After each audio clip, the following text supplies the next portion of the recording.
Hello friends, good morning. সকলে কেমন আছো? আশা করি ভালো আছো। আর তোমাদের সুস্থতা কামনা করে আমি সঞ্চিতা আমার নতুন একটা ভিডিও তোমাদের সকলকে অনেক অনেক স্বাগত জানাই।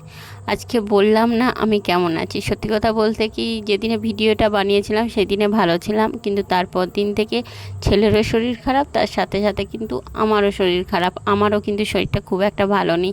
আর উপরন্তু বাড়িতে যেহেতু কাজ হচ্ছে রঙের, কম বেশি প্রত্যেকেই জানো, সেহেতু মানে এতটা পরিমাণ ব্যস্ত, ভিডিওটা ঠিকঠাকভাবে এডিট করারও সময় পাচ্ছি না, পোস্ট করারও ঠিকঠাক কোনো সময় মেনটেন করতে পারছি না এই কদিন ধরে।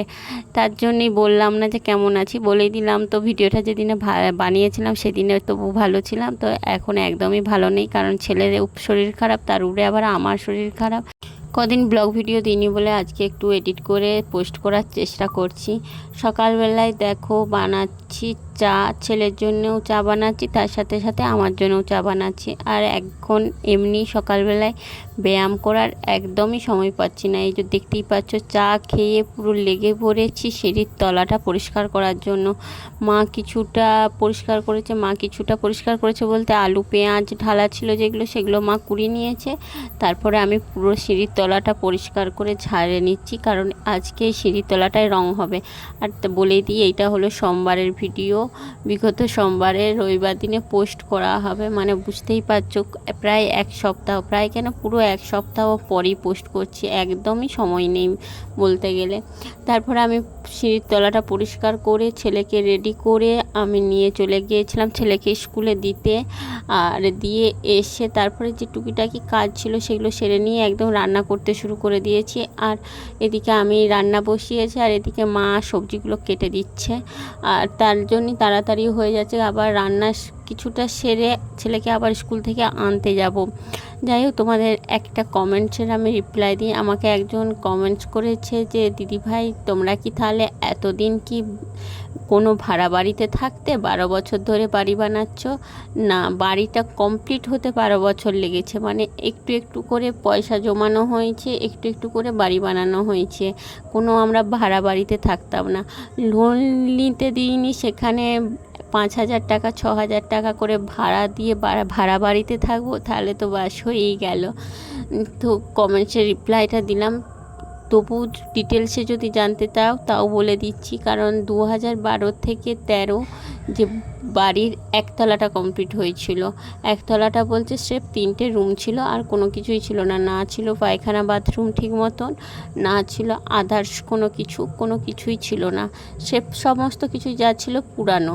তাহলে 12-13 চলে গেল, তারপরে বছর 2-3 বাড়ির কোনো কাজ করা হয়নি। তার মধ্যে হয়েছে আমাদের বিয়ে বাড়ি, তাই বিয়ে বাড়িতেও বেশ অনেকটা খরচা থাকে সমস্ত কিছু নিয়ে। আর কিছুটা পয়সাও তো জমাতে হবে, বাড়ির কাজে নামবো তো পুরো হাত খালি করে তো নামা যায় না। তার জন্য কিছুটা পয়সা জমিয়ে 2016-তে কিন্তু আবার বাড়ির কাজ লাগা হয়েছে, মানে বাড়ির 2তলাটা তোলা হয়েছে। তখন আমার ছেলে সে হয়েছে 2016-তে 2তলা ছাদ ঢালাই হয়েছে। তারপরে 2017 কোনো কিছু কাজ করা হয়নি, 2018-তে কাজ করা হয়েছে বাড়ির সাইড দিকটা, মানে পায়খানা বাথরুম রান্নাঘর এই সাইডটা হয়েছে। আর 2019-এ প্লাস্টার হয়েছে 2তলাটা, আর 2020-তে হয়েছে পুরো ওপরেতে পাথরের কাজ। তারপরে কয়েক বছর আমি কিন্তু বন্ধ রাখতে বলেছিলাম, মানে বুঝতেই পারছো যে 2023 পর্যন্ত আমি বন্ধই রাখতে বলেছিলাম, যে একটু সামলাও তারপরে কাজ করবে। পরিষ্কার করেই বলে দিলাম যে কেন 12 বছর কিভাবে কি কাজ হয়েছে পুরোটাই বলে দিলাম। যাই হোক, আমিও তার সাথে সাথে বেশ কিছু তোমাদের সাথে শেয়ার করতে করতে কাজগুলোও সেরে নিলাম। আর বিকালবেলায় উপরটা কমপ্লিট হয়ে গেছে, সেইটা একটু ঝাঁটানো মোছা করলাম। আর এই যে আমার আলনাটা ছিল অন্য রুমে শিফট করা ছিল, সেটা অন্য রুমে শিফট করব বলে কিন্তু বার করে ভালো করে মুছে নিচ্ছি, কারণ এখনও একটু আধটু ধুলোর কাজ চলছে যেহেতু, সেহেতু তো ধুলো তো হবেই।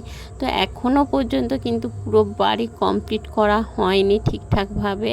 তো সমস্ত কিছুটাই বলে দিলাম। আর আমারও ভয়েসটা শুনেই বুঝতে পারছো, সেইভাবে ভয়েসটাও দিতে পারছি না, কারণ শরীর ভীষণই অসুস্থ। আর এদিকে আমার আলনাটা পুরোটাই মোছা হয়ে গেছে, এই রুমটাই এখন সদ্য কুড়িয়ে রাখবো, তারপরে আবার সব সাজানো হবে।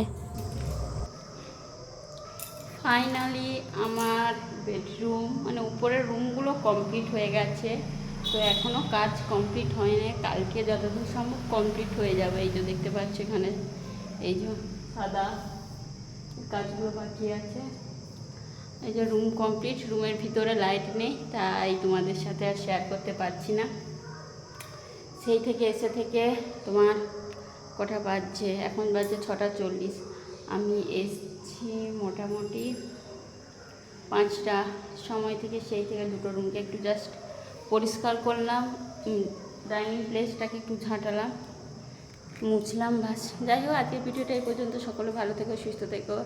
লাইক, কমেন্ট, শেয়ার, ইউটিউব থেকে দেখে থাকলে সাবস্ক্রাইব করে দিও, আর ফেসবুক থেকে দেখে থাকলে ফলো করে দিও। চলো সবাইকে টাটা।